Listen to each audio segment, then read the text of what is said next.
Hello viewers, welcome to Geometry Defence Academy. कैसे हो आप सभी? उम्मीद है सभी मस्त होंगे। क्या आप भी अपने बच्चे का एडमिशन यूपी सैनिक स्कूल में करवाना चाहते हो? जैसे कि आप जानते हो, कल रिजल्ट आ गया था, यूपी सैनिक स्कूल का फाइनल रिजल्ट आ गया था, जिसमें फाइनल जो मेरिट लगी थी उसके बच्चों के रोल नंबर उन्होंने शो कर दिए कि इन बच्चों को वो फाइनल ले दे। क्लियर? पर बच्चे का एडमिशन करवाने से पहले पेरेंट्स के दिमाग में एक क्वेश्चन जरूर आता है कि कितनी फीस हमें जमा करनी होगी सर, यूपी सैनिक स्कूल की कितनी फीस रहती है। ठीक है, तो आज की इस वीडियो में मैं आपको कंप्लीट इंफॉर्मेशन दूंगा कितनी फीस यूपी सैनिक स्कूल की रहती है। ठीक है, तो वीडियो को शुरू से एंड तक देखना। उन पेरेंट्स के लिए भी ये जरूरी है, ये वीडियो जरूरी है जो पेरेंट्स सोच रहे हैं अपने बच्चे की प्रिपरेशन यूपी सैनिक स्कूल के लिए करवाना। ठीक है, सो दैट आपको क्लियर हो जाए कि इतनी फीस आपको जमा करनी होगी। क्लियर? तो चलिए वीडियो को स्टार्ट कर लेते हैं। जो बच्चा हमारे हॉस्टल बैच के थ्रू तैयारी करना चाहता है तो क्या कर लेना है, स्क्रीन पे दिए गए नंबर को डायल करके उनके रिगार्डिंग सारी इंफॉर्मेशन ले लेनी है कि सर कितनी सीट है और कैसे हम हॉस्टल में विजिट कर सकते हैं और आपका हॉस्टल कहाँ है। ठीक है, तो जो भी आपके दिमाग में डाउट लग रहा है वो सारी चीजों को क्लियर कर सकते हैं। और ज्योमेट्री डिफेंस एकेडमी का बेहद शानदार रिजल्ट आप लोगों ने देख लिया होगा, चाहे ये यूपी सैनिक हो। यूपी सैनिक का रिजल्ट आया, आपको दिखा के बता के सारी चीज, इतना शानदार रिजल्ट दिया है यूपी सैनिक में। गर्ल्स में 4 गर्ल्स में 9th की 3 गर्ल्स सिलेक्ट हो चुकी है। आप देखिए, चार गर्ल्स में से 3 गर्ल्स सिलेक्ट हो गई है। ठीक है, इतना बड़ा रिजल्ट यूपी सैनिक स्कूल में दिया। क्लास 9th की बात मैं कर रहा हूं आप लोगों को। 6 में भी टोटल हमारे 21 में से 21 बच्चे सिलेक्ट हुए थे और अभी जो फाइनल जा रहे हैं वो 8 बच्चे फाइनल जा रहे हैं। ठीक है, तो ये सारी चीजें हमने दिखा रखी है, बता रखी है। क्लियर? और ये सबसे बड़ा रिजल्ट है, दिखा के बता के पूरी ईमानदारी के साथ।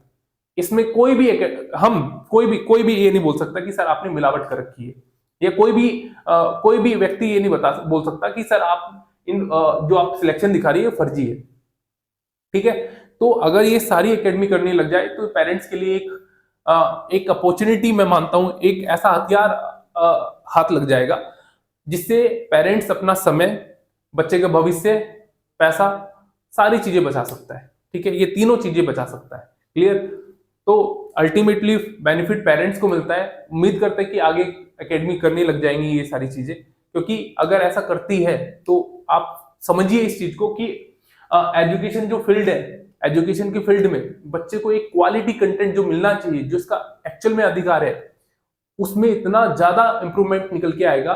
फिर पेरेंट्स को बच्चे की टेंशन लेने की जरूरत नहीं पड़ेगी।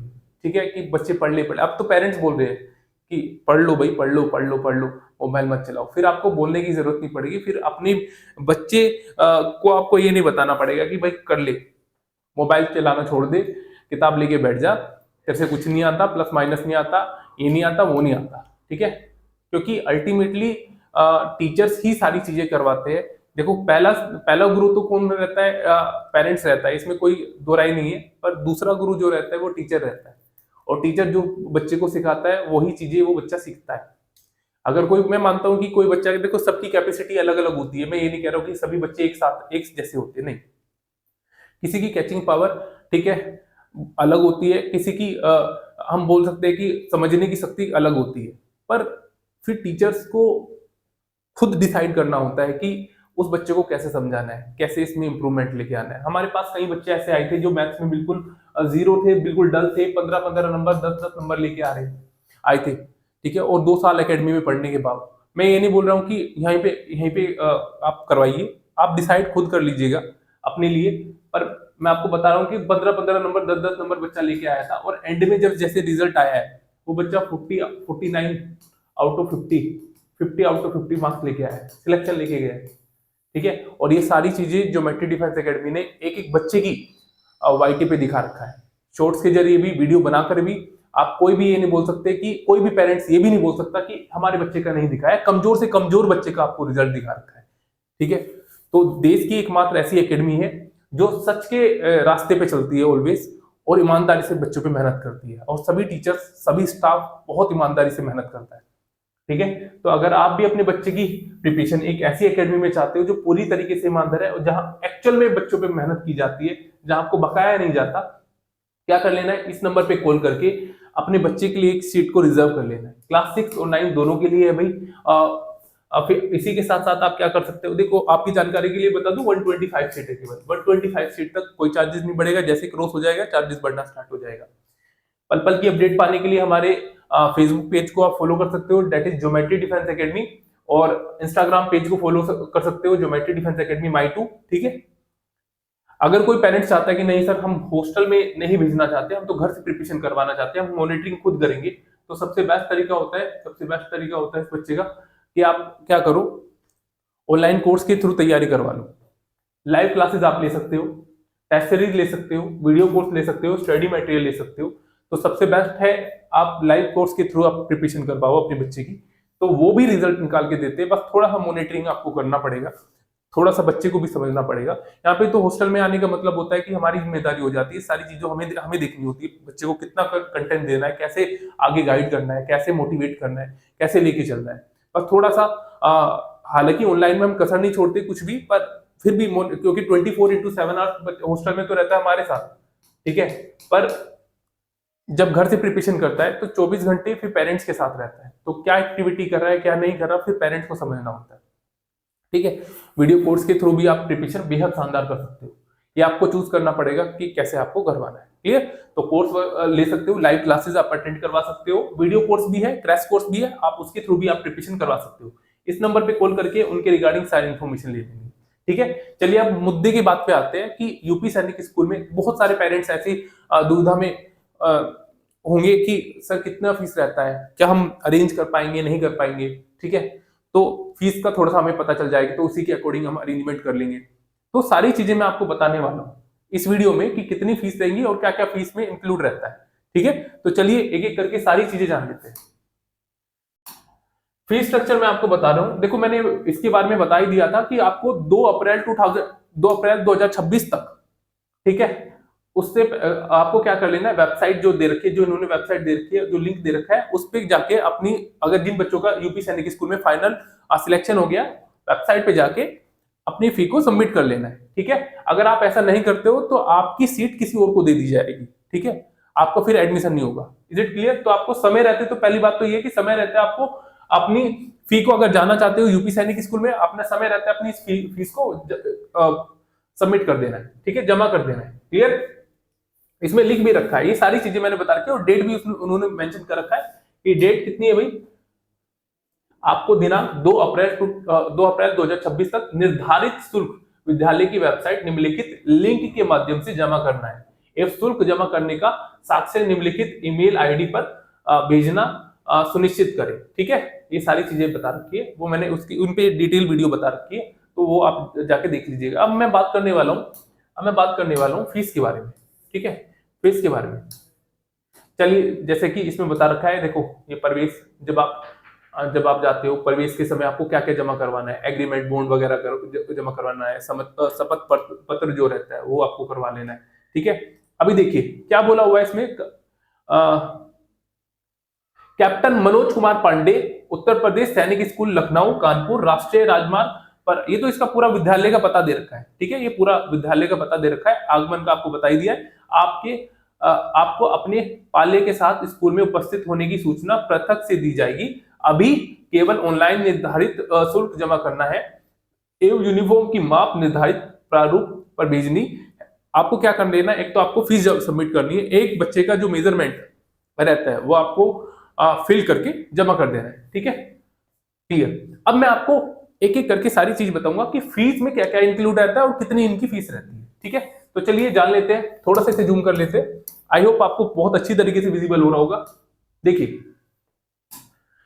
जो बच्चे की जो स्कूल फीस रहती है वार्षिक, ये सारी चीजें मैं वार्षिक ही बता रहा हूँ, ठीक है, मंथली नहीं है, वार्षिक है ये, ठीक है, कोई सोचने लग जाए मंथली है, मंथली नहीं है, वार्षिक है। देखिए स्कूल जो फीस रहती है वो 50,000 रहती है, आप बोलोगे सर अगर मंथली 50,000 देने लगे तो फिर क्या ही, कहाँ ही जाएंगे हम नहीं, मैं वार्षिक ही बता रहा हूँ।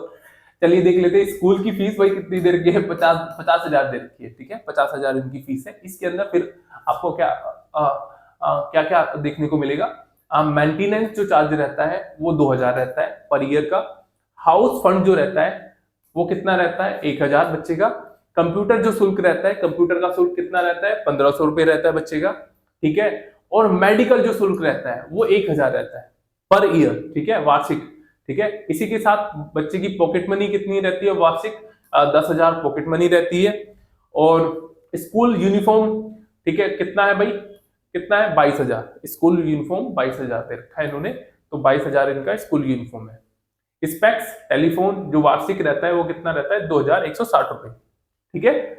उसी के साथ साथ medical emergency fund, medical emergency fund के लिए वो 10,000 रुपए आपसे जमा करवा लेंगे। अगर इनका यूज नहीं हुआ तो वो आपको रिटर्न कर देंगे, इसकी कोई टेंशन नहीं है, ठीक है।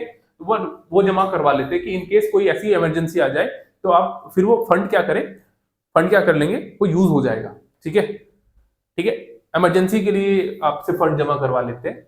अगर ये यूज नहीं हुआ तो उपयोग, देखो इसमें लिख भी रखा है, उपयोग ना होने की दशा में वापस कर दिया जाएगा, ठीक है। जो आपसे ये फंड बोला हुआ है 10,000, वो जमा करवाने के बाद में अगर यूज नहीं हो रहा है तो आपको रिटर्न कर दिया जाएगा, ठीक है। आगे देखिए और क्या है भाई, धरोहर राशि, धरोहर राशि आपको एक बार ही देनी है और वो कितनी है भाई, 5,000 है, 5,000, ठीक है। तो टोटल जो अमाउंट बनता है आपका, टोटल अमाउंट कितना बनता है, आप देखिए 1,04,660 रुपए आपको जमा करवाने होते हैं। कितने, 1,04,660। ये क्लास 6 और 9 दोनों के लिए। कोई बच्चा सोच रहा होगा कि क्लास 6 और 9 के नहीं है, क्लास 6 के लिए या 9 के लिए, मैं आपकी जानकारी के लिए बता दूं दोनों के लिए शुल्क है, ठीक है। क्लास 6 का भी और 9 का भी यही शुल्क आपको जमा करवाना होता है, ठीक है। तो इतना आपको शुल्क कर लेना है। और हाँ, एक चीज मैं आपको बता दूं इसी के अंदर, जैसे ऊपर मेजरमेंट का दे रखा है, मेजरमेंट। अब मेजरमेंट आपको कहाँ कहाँ फिल करना है, उसमें एक पूरा इन्होंने स्ट्रक्चर बना के दे रखा है, एक पूरा फॉर्मेट बना के दे रखा है। आप नीचे जाओगे ना, नीचे आओगे सारी चीजों का बता रखा है, देखिए ये सारा सारा फॉर्मेट बना के दे रखा है, ठीक है। डेट ऑफ बर्थ, उसमें आपको ये पूरा फिल करके जाना है, ठीक है। ये बॉन्ड वगैरह जो पेरेंट्स का रहता है। आगे चलिए, आगे चलिए, यहाँ से देखिए मेजरमेंट ऑफ यूनिफॉर्म। मेजरमेंट जो रहता है ना, रोल नंबर और स्कूल नंबर जो आपको डाल देना है, क्लास सेक्शन डाल देना है, जेंडर डाल देना है। देखिए सारे बता रखा है, अराउंड कॉलर, ठीक है, shoulder with, back with, around chest, सारी चीजें मेंशन कर रखी है इसमें। शोल्डर कितना होना चाहिए, हाइट कितनी है, नी लेंथ कितनी है, अराउंड लेग कितना है, ठीक है, सारी चीजें बता रखी है। और आपको उसमें पॉइंट्स करके भी बता रखा है कि अराउंड कॉलर किसके बारे में बात कर रहा है, शोल्डर विथ किसके बारे में, शोल्डर विथ किसके बारे में बात कर रहा है, ठीक है। सारी चीजें बता रखी है, तो आपको अपने अकॉर्डिंग देख लेना है, ठीक है। अपने अकॉर्डिंग एक मेजरमेंट करवाइए और उसी के अकॉर्डिंग आपको फिल कर लेना है। टी शर्ट का साइज बता रखा है, साइज, शूज का साइज आपको बता देना है, ब्लेजर साइज बता देना है, ठीक है। ये इनमें दे रखा है, पूरा साइज दे रखा है, आपको ये फिल करके फिर आपको सबमिट करना है, ठीक है। तो ये पूरा स्ट्रक्चर उन्होंने दे रखा है, साथ साथ पॉइंट्स भी बता रखे हैं कि क्या क्या आपको पॉइंट्स भरवाने हैं उन्हें। भरवाने के बाद में आपको उसे सबमिट कर लेना है। क्लियर है भाई, ठीक है। Dos and don't for cadets, cadets को क्या नहीं करना, ये सारी चीजें मैं इसके अंदर बता देता हूं आपको। समय पर कक्षाओं में आए, ठीक है, कक्षाओं पे आपको समय पे आना है, ठीक है। फीस स्ट्रक्चर मैंने बता दिया, अभी कैडेट्स के लिए भी, ठीक है। आगे बताना है, आगे बता रखा है स्कूल की दिनचर्या के अनुसार उचित पोशाक में रहे, ठीक है। आपको उसी के अकॉर्डिंग क्या करना पड़ेगा, जो आपका रूटीन रहता है उसी के अकॉर्डिंग आपको अपनी पोशाक पहननी पड़ेगी, ड्रेस पहननी पड़ेगी, ठीक है। उपस्थिति में नियमित रहे और स्कूल रूटीन का पालन करें। आपको नियमित, आपको रेगुलर जाना होगा। उचित सामग्री जैसे नोटबुक, किताब, कलम आदि लेकर कक्षा में आए, आपको सारी चीजें लेके आनी होगी। आगे देखिए क्या बोला हुआ है इसमें, अपना काम समय पे पूरा करे और दी गई समय सीमा का सम्मान करे, ठीक है। आगे देखिए काम में, एक सेकेंड, जूम हो सकता है, नहीं, देखिए आगे देखिए, काम में निष्पक्ष और ईमानदार रहे, ठीक है। स्कूल के कार्यक्रम में सक्रिय रूप से भाग ले और योगदान दे, ठीक है। अपने माता पिता, शिक्षकों, बड़े दोस्तों और सहपाठियों का सम्मान करें। अपने बिस्तर प्रतिदिन बनाएं, खुद आपको बिस्तर बनाना पड़ेगा। कमरे और परिसर को साफ सुथरा रखें, ठीक है। पानी और बिजली बचाए बता, पानी और ये बचाना भी है भाई, सही भी बात है इनकी, ठीक है। कमरे से बाहर निकलते समय पंखे, लाइट और पानी को, नल को बंद कर दे, ठीक है। अलग अलग जगह पर लगे कूड़ेदान का इस्तेमाल करें, आपको कचरा उधर कहीं भी नहीं डाल देना है, ठीक है। आगे देखिए, कैंट्स मैथ्स में उचित आचरण और अनुशासन का पालन करना है आप लोगों को, ठीक है। ये सारी चीजें पॉइंट्स बता रखे कि आपको क्या करना है, क्या नहीं करना है, ठीक है। इन्हें करना है, इन्हें नहीं करना नहीं, मैं काउंट मत कर देना, इन्हें करना है, इन्हें नहीं करना है। तो क्लास बंक ना करे, जैसे कि आपको नहीं करना है, क्लास को बंक नहीं करनी है, विद्यालय के अधिकारियों की पूर्व अनुमति के बिना विद्यालय परिसर को ना छोड़े, अभद्र भाषा का प्रयोग ना करे, स्कूल की संपत्ति को नुकसान ना पहुंचाए, यदि कैडेट दोषी पाया जाता है तो इसके लिए आवश्यक राशि उसकी जेब खर्च से वसूली की जाएगी। तो ठीक है, तो अगर आप कोई भी स्कूल की जो प्रॉपर्टी है उसे नुकसान पहुंचाते हैं तो आपको ही इसका जुर्माना भरना पड़ेगा। ठीक है, आगे देखिए, सत्र के अंत तक कैडेट्स के जेब खर्च खाते में 1,000 रुपए की राशि बनाई रखी जानी चाहिए। ठीक है, ये सारी चीजें सत्र के अंत तक कैडेट के जेब खर्च खाते में 1,000 रुपए की राशि बनाए रखी जानी चाहिए। ठीक है, ये सारी चीजें आप लोग देख लीजिएगा। ठीक है, ये तो आपको करनी है, करनी नहीं है वो करनी है, तो उनसे रिलेटेड इंफॉर्मेशन दे रखी है, उन चीजों को देख लीजिएगा अगर आपका फाइनल सिलेक्शन यूपी सैनिक स्कूल में हो गया है। ठीक है, तो मैंने सारी जानकारी आपको दे दी है कि कितना फीस स्ट्रक्चर रहता है। ठीक है, और स्कॉलरशिप वगैरह नहीं, ऐसा मत सोचना कि सर अलग से और भी छूट हो जाएगी क्या। उसमें और एक चीज और ध्यान रखना, उसमें मेंशन कर रखा है कि अगर बीच में कोई प्राइस बढ़ता है ना इनका, अगर वो प्राइस को बढ़ाते हैं, स्कूल फीस में कुछ बढ़ाते हैं या मेंटेनेंस चार्ज को बढ़ाते हैं, तो आपको पे करना पड़ेगा। ठीक है, ऊपर आई थिंक ऊपर लिख रखा होगा इन्होंने, कहीं ना कहीं लिख रखा है कि जमा। ठीक है, देखो निर्धारित, चलिए ठीक है, यहाँ तक कहीं ना कहीं दे रखा होगा, उसमें बता रखा है कि अगर कोई भी जमा कोई भी शुल्क जो रहता है ना, अगर किसी भी चीज में वो बढ़ाते हैं तो आपको जमा करना होगा। ठीक है, तो खैर मुझे आपको फीस स्ट्रक्चर बताना था, वो आपने देख लिया होगा कि क्या क्या फीस स्ट्रक्चर रहता है। ठीक है, अगर कोई इसका स्क्रीनशॉट लेना चाहते हो तो स्क्रीनशॉट ले सकता है। ठीक है, मैं साइड हो जाता हूँ। क्लियर है भाई, कुल आपको 1,04,660 रुपये आपको जमा करवानी पड़ेगी। जिन बच्चों का हो गया और चाहता है यूपी सैनिक स्कूल में जाना, तो अपना समय पे अपनी फीस को जमा कर देना। कोई भी एक चीज और, आप उसे किस्तों में नहीं पे कर सकते।